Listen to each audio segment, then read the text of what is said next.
Até onde a curiosidade pode levar uma pessoa? Christina Skates era uma estudante observadora em 2014, e a sua busca por respostas fez com que um mistério enterrado há mais de 40 anos fosse revelado.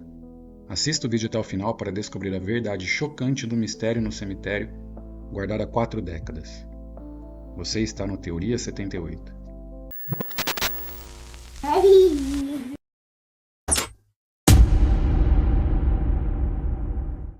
Em 2014, o silêncio respeitoso de um cemitério em Ohio guardava mais do que histórias de vidas. Ele continha um enigma não resolvido, um eco distante de uma tragédia esquecida. Não era um cemitério qualquer, mas o Memorial Garden Cemetery, em Strongsville, um local que para muitos era apenas um ponto de referência, mas que para uma estudante universitária se transformou no epicentro de uma investigação que desafiaria o tempo. Christina Skates não era uma detetive forense experiente, nem uma historiadora obcecada por arquivos. Ela era uma estudante de biologia na Universidade de Akron, com apenas 23 anos de idade. Estava realizando um projeto. A natureza exata desse projeto variava em algumas narrativas, mas a essência permanecia a mesma. Envolvia catalogação ou o estudo de registros em cemitérios. Era um trabalho aparentemente mundano, de observação e anotação, que a colocaria frente a frente com uma anomalia perturbadora. Imagine Christina, talvez com um caderno e uma caneta na mão, percorrendo as fileiras de lápides, registrando nomes e datas. O sol da tarde de 2014, ou talvez a garoa que caracteriza o clima de Ohio, iluminando ou obscurecendo as inscrições nas pedras. Em meio a nomes de família, datas de nascimento e morte que contavam histórias completas de vidas, ela se deparou com algo que quebrou o padrão, algo que não se encaixava. A lápide em questão não tinha um nome de família, nem um nome de batismo.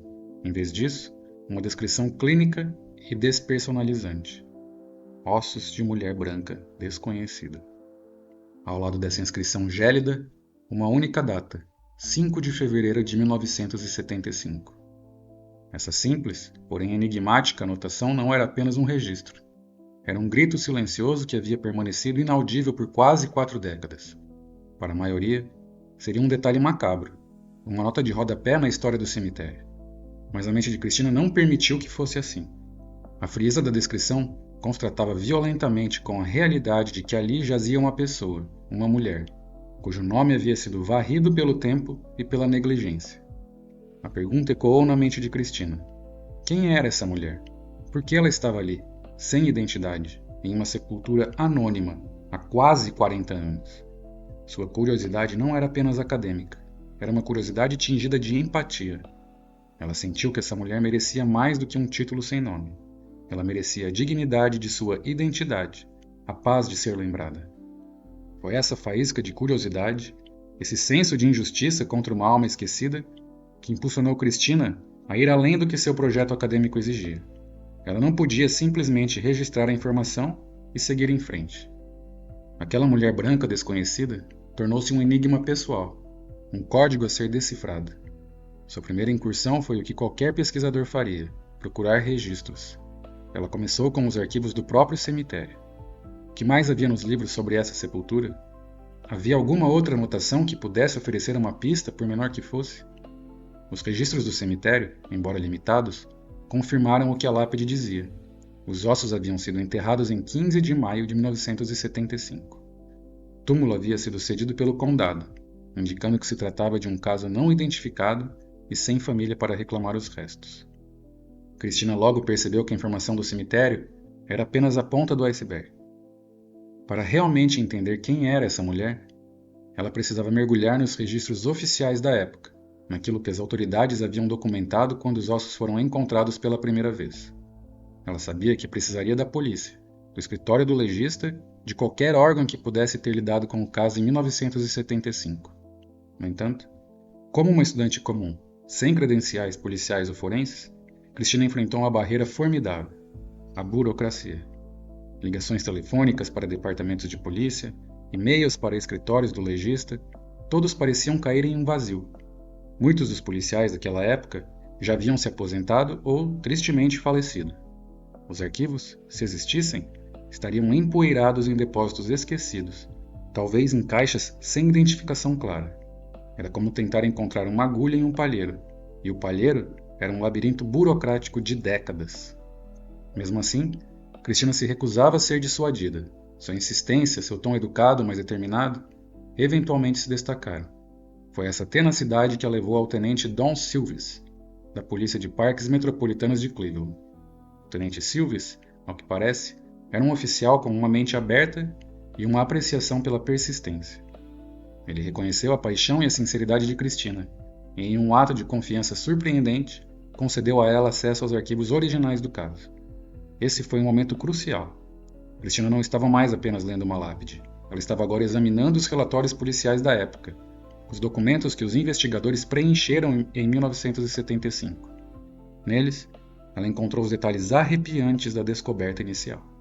Os restos mortais foram descobertos em 15 de fevereiro de 1975. A localização? Perto do rio Rock, na reserva Millstone Run. Os descobridores, 3 adolescentes. Uma cena que deve ter sido traumática para eles. A análise forense inicial. A vítima era uma mulher branca, com idade estimada entre 15 e 25 anos. A causa da morte? Um único tiro na cabeça. Era um homicídio. A mulher branca desconhecida não era apenas uma anônima, ela era uma vítima de assassinato. Em seu caso, conhecido pelos investigadores como Strongsville Jane Doe, havia permanecido sem solução por quase 4 décadas, enterrado sob a areia do tempo e a poeira de arquivos esquecidos. Cristina tinha agora as informações, mas também a esmagadora sensação de que ela era apenas uma peça neste quebra-cabeça gigante. Ela precisava de muito mais do que apenas os arquivos antigos. A verdadeira jornada estava apenas começando, e ela sabia que não poderia fazê-la sozinha. A semente de um mistério havia sido plantada, e a curiosidade de Cristina Skates seria a força que a faria florescer e, finalmente, revelar a verdade. Cristina Skates havia feito o que muitos teriam considerado impossível para uma estudante universitária. Ela desenterrou um arquivo de homicídio esquecido há décadas, obteve acesso a relatórios policiais originais e começou a montar as peças de um quebra-cabeça macabro. Mas ela sabia que não podia fazer isso sozinha. O mistério da Strongsville Jane Doe era vasto, e as ferramentas tradicionais de investigação haviam falhado por quase meio século. Cristina precisava de mais mentes, mais olhos, e o que ela fez a seguir foi uma jogada que mudaria o curso da investigação para sempre. Ela recorreu ao poder da internet. Ela escolheu o Reddit, uma das maiores plataformas de fóruns online do mundo, e especificamente, um de seus subreddits mais ativos e dedicados a mistérios não resolvidos, o Unsolved Mysteries. Para quem não conhece, este subreddit é uma comunidade vibrante de detetives de sofá, como são carinhosamente chamados, que dedicam seu tempo livre a analisar e discutir casos criminais que a polícia não conseguiu resolver. Cristina postou um tópico detalhado sobre Strongsville Jane Doe, compartilhando tudo o que havia descoberto até então. A data e o local de descoberta dos ossos, a causa da morte, as poucas características físicas conhecidas e o fato perturbador de que ela havia permanecido sem nome por tanto tempo. A resposta foi imediata e avassaladora. Em poucas horas, o tópico de Cristina explodiu com comentários. Pessoas de todas as partes do mundo, com diferentes formações e habilidades, se interessaram pelo caso. A beleza do Reddit nesse contexto é a diversidade de conhecimentos que a comunidade pode oferecer. Alguns eram genealogistas amadores, especialistas em traçar árvores familiares e cruzar informações com registros públicos. Outros eram habilidosos em pesquisa de arquivos digitais, capazes de vasculhar bancos de dados antigos, microfilmes de jornais e até mesmo arquivos históricos online, em busca de qualquer menção a pessoas desaparecidas com características semelhantes. A cada minuto, novas sugestões surgiam, teorias eram debatidas e cada pedacinho de informação era compartilhado e analisado. A história da Strongsville Jane Doe, que havia sido um segredo local por décadas, estava agora sob o microscópio de milhares de mentes curiosas. O ímpeto online não parou no Reddit. A notícia do caso também chegou a outro fórum crucial para investigações de pessoas desaparecidas, websluts.com. Este site é um ecossistema à parte, conhecido por sua comunidade incrivelmente dedicada e meticulosa, onde os usuários se aprofundam em casos de forma quase forense. Eles analisam cronogramas, buscam inconsistências em relatórios e são exímios em cruzar informações entre diferentes fontes. A colaboração entre o Reddit e o websluts.com criou uma verdadeira força-tarefa virtual, mobilizando um exército de detetives amadores, determinados a dar um nome àquela mulher. No meio de toda essa efervescência online, enquanto a comunidade trabalhava incansavelmente para vasculhar registros de pessoas desaparecidas, um nome se destacou de forma única: Karl Koppelman. Karl não era investigador forense tradicional, nem um policial. Ele era um ex-contador de 54 anos da Califórnia, com um hobby notável e uma paixão extraordinária: a reconstrução facial forense. A reconstrução facial forense é uma arte e uma ciência complexa. Basicamente, envolve pegar um crânio humano ou fragmentos dele e, usando conhecimento anatômico, medições precisas e software especializado, recriar a aparência provável do rosto da pessoa em vida. O objetivo é criar uma representação que possa ser reconhecida por alguém que conheceu a vítima. Para um especialista como Karl, cada saliência óssea, cada reentrância, cada ponto de fixação muscular no crânio contava uma história sobre a espessura do tecido mole, a forma do nariz, a projeção dos lábios. Quando Karl soube do caso de Strongsville Jane Doe, através das comunidades online, ele ficou imediatamente intrigado. O desafio era imenso. Os restos mortais da Strongsville Jane Doe estavam incompletos. Notavelmente, a mandíbula e alguns dentes estavam faltando. Essas ausências tornavam a reconstrução facial significativamente mais difícil, pois a mandíbula é crucial para determinar a estrutura inferior do rosto e a oclusão dos dentes pode influenciar a forma dos lábios e do queixo. Mas Karl era um homem que não se intimidava com desafios. Ele viu nisso não um obstáculo intransponível, mas uma oportunidade para aplicar sua habilidade e ajudar a resolver um mistério que havia persistido por tanto tempo. Pacientemente, Karl se dedicou à tarefa. Ele utilizou softwares de modelagem 3D avançados, trabalhando com as imagens e descrições do crânio fornecidas pelos investigadores e pela comunidade online. Ele criou várias versões da reconstrução, ajustando detalhes minuciosamente, buscando a maior fidelidade possível à estrutura óssea remanescente. O resultado final do trabalho de Karl foi, para dizer o mínimo, notável. Ele produziu uma reconstrução facial que dava a Strongsville Jane Doe uma identidade visual, um rosto que irradiava uma personalidade, uma humanidade. Não era apenas um modelo 3D, era um retrato, uma representação de como aquela mulher poderia ter se parecido em vida. Essa imagem se tornou um dos ativos mais valiosos na busca por sua identidade. Ela foi amplamente divulgada nas comunidades online do Reddit e websluts.com, e passaria a ser a peça-chave que finalmente conectaria a mulher branca desconhecida a seu verdadeiro nome. Mas como em muitas histórias de mistério, havia uma reviravolta frustrante no caminho da verdade. Em 2016, enquanto Karl Koppelman continuava seu trabalho e a comunidade online fervilhava de teorias, Karl fez uma ligação de rotina ao gabinete do examinador médico do condado de Cuyahoga, sobre um caso não relacionado. No final da conversa, ele mencionou o caso Strongsville Jane Doe, apenas por curiosidade. O que ele ouviu em resposta o chocou. Os oficiais do gabinete não tinham registro do caso em seu sistema principal, o NAMUS, que em português seria algo como o Sistema Nacional de Pessoas Não Identificadas. Parem e pensem nisso. O NAMUS é o banco de dados central nos Estados Unidos para casos de pessoas desaparecidas e não identificadas. É onde a polícia, as famílias e até mesmo os detetives da internet procuram por correspondências. E o caso da Strongsville Jane Doe, um homicídio não resolvido de décadas, simplesmente não estava lá. A razão? Provavelmente um erro de digitação, uma confusão de jurisdição ou uma falha de comunicação ao longo dos anos. O caso existia em arquivos físicos, mas digitalmente, no sistema mais importante para identificação, era como se nunca tivesse acontecido. Esse erro burocrático foi um buraco negro que engoliu a esperança de identificação por décadas. Se o caso não estivesse no NAMUS, como uma família que procurava uma filha desaparecida saberia que aqueles restos mortais poderiam ser dela? Graças à intervenção de Karl Koppelman, o erro foi finalmente corrigido. O caso Strongsville Jane Doe foi inserido no NAMUS, completo com os detalhes da descoberta e, crucialmente, a reconstrução facial impressionante de Karl. Se você chegou até esse ponto do vídeo, é porque ele lhe manteve interessado. Então peço que você dê um like no vídeo para que o YouTube o recomende para mais pessoas. Cada visualização é muito importante para nós, assim como a sua inscrição. Voltando à história, em dezembro de 2016, o sargento Jeff Smith, da polícia de Akron, estava fazendo uma busca de rotina no NAMUS. Ele não estava procurando especificamente pelo caso Strongsville Jane Doe, mas sua busca o levou a ele. Ao ver a descrição e em particular a reconstrução facial, algo disparou em sua mente. Ele começou a comparar as informações com os relatórios de pessoas desaparecidas em sua própria jurisdição. Então, ele encontrou a peça que faltava no quebra-cabeça, um relatório de pessoa desaparecida de setembro de 1974, Linda Marie Pagano, uma adolescente de 17 anos que havia sumido de Akron. Quando o sargento Smith pegou a fotografia de Linda Marie Pagano, a emoção deve ter sido palpável. A semelhança entre a foto de Linda e a reconstrução facial de Carl Koppelman era simplesmente inconfundível. Os olhos, a estrutura óssea, o formato do rosto, tudo se encaixava perfeitamente. Depois de mais de 4 décadas, o mistério de Strongsville Jane Doe estava a um passo de ser resolvido. Mas a semelhança visual não era suficiente.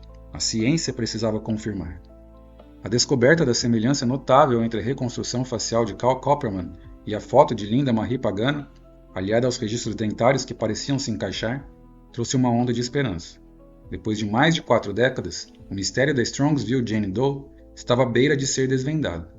No entanto, em investigações criminais sérias, a semelhança visual e as impressões dentárias são fortes indicativos, mas não a palavra final. A prova irrefutável, a certeza inquestionável, viria da ciência mais avançada disponível, o DNA. A equipe de investigação sabia que o DNA seria a peça-chave para selar a identidade de Linda Marie Pagano de uma vez por todas. Amostras dos restos mortais da Strongsville Jane Doe precisavam ser coletadas e comparadas com o DNA de familiares de Linda. Este processo, embora rotineiro nos dias de hoje, apresenta desafios significativos quando se trata de restos tão antigos e que estiveram expostos aos elementos por décadas. O DNA, a molécula da vida que carrega nosso código genético, pode degradar-se com o tempo, especialmente sob condições adversas. Para essa tarefa crítica, as amostras foram enviadas para um dos centros de excelência em identificação forense nos Estados Unidos, o Laboratório de DNA da Universidade do Norte do Texas. Este laboratório é amplamente reconhecido por sua experiência em casos frios e identificação de restos humanos, muitas vezes trabalhando com amostras desafiadoras. Enquanto as amostras eram processadas, um passo crucial para a validação forense de identidade foi dado: a exumação dos restos mortais. Em outubro de 2017, os ossos que repousavam na sepultura anônima no Memorial Garden Cemetery desde 1975 foram cuidadosamente desenterrados. Este ato solene não era apenas uma formalidade, era a chance final de obter as melhores amostras possíveis e garantir que todo o processo fosse meticulosamente documentado. O trabalho no laboratório do Texas era minucioso. Os cientistas empregaram técnicas sofisticadas para extrair o DNA dos fragmentos ósseos. Eles usaram métodos de amplificação para criar cópias suficientes do DNA para análise e então compararam os perfis genéticos obtidos com amostras de DNA fornecidas pela família de Linda Pagano. A espera pelos resultados deve ter sido agonizante para a família de Linda, que por mais de 40 anos viveu na incerteza. Para os investigadores, era a confirmação de que todos os esforços e a perseverança de Christine Skates e da comunidade online não tinha sido em vão. Finalmente a resposta chegou. Em 29 de junho de 2018, a notícia que todos esperavam foi confirmada. Os resultados do DNA eram inquestionáveis. A mulher sepultada anonimamente como Strongsville Jane Doe era, sem sombra de dúvida, Linda Marie Pagano. Após 43 anos, uma família que havia perdido uma filha, uma irmã, uma neta e que viveu com uma pergunta: onde está Linda? Por décadas, finalmente teve uma resposta. Não a resposta que desejariam, a de que ela estaria viva e bem, mas a resposta que lhes permitiria finalmente lamentar e dar a Linda o descanso que ela merecia. Em janeiro de 2019, um ato final de dignidade foi concedido a Linda Marie Pagano. Seus restos mortais, que haviam sido exumados para os testes de DNA e posteriormente reenterrados, foram cremados. Suas cinzas foram então sepultadas ao lado de sua mãe, na esperança de que finalmente mãe e filha pudessem descansar juntas e que Linda tivesse a paz que lhe foi negada por mais de 4 décadas. Com a identidade de Linda confirmada, os investigadores puderam voltar no tempo e preencher as lacunas sobre seus últimos dias. Linda, que era apelidada de Mitch, por sua baixa estatura, era uma jovem independente e trabalhadora. Ela tinha seus próprios desafios, como muitos adolescentes, mas estava tentando encontrar seu caminho no mundo. Sua última noite conhecida foi em 31 de agosto de 1974. Ela havia ido a um show de Crosby, Stills, Nash & Young, em Cleveland. Linda voltou para casa por volta das 4 da manhã, de 1º de setembro. Foi nesse momento que a tragédia se desenrolou. Ela teve uma discussão acalorada com seu padrasto, Byron Claflin. Os detalhes exatos da discussão são nebulosos, mas o resultado foi claro. Claflin a expulsou de casa. Linda saiu sozinha na madrugada, e essa foi a última vez que ela foi vista viva por sua família. Ela foi dada como desaparecida em 2 de setembro de 1974. Com o passar dos anos, Byron Claflin permaneceu como principal suspeito no desaparecimento de Linda. A briga na noite em que ela sumiu, o fato de ele tê-la expulsado de casa, tudo apontava para ele. No entanto, sem o corpo e sem evidências concretas, nunca houve acusações formais contra Claflin. E o tempo, como um ladrão cruel, tirou a oportunidade de uma resolução legal. Byron Claflin faleceu em 1990, levando consigo quaisquer segredos que pudesse ter sobre o destino de Linda. Após a identificação de Linda, o caso de homicídio foi oficialmente transferido para a Polícia de Parques Metropolitanos de Cleveland, como uma investigação ativa. Embora o principal suspeito tenha falecido, a polícia deixou claro que continuaria a investigar qualquer nova pista que pudesse surgir, na esperança de encontrar evidências adicionais ou cúmplices caso houvesse.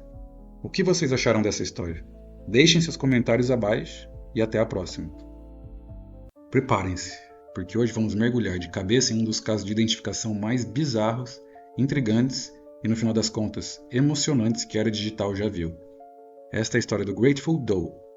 Por mais de 20 anos, ele foi apenas um rosto em um desenho, um nome em um arquivo empoeirado. Mas o que realmente aconteceu com ele, e como ele finalmente recuperou sua identidade, é um testemunho notável da persistência humana e, mais surpreendentemente, da internet. Você está no